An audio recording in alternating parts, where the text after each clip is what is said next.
Lokasi air naik kemarin.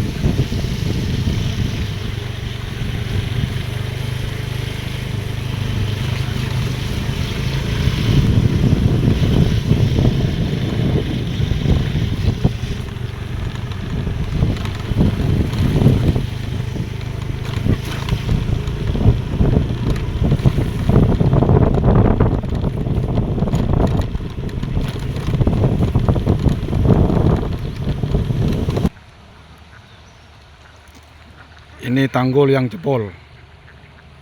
Tanggul yang jebol. Tanggul jebol hingga masuk ke sawah. Ini tanggul yang jebol.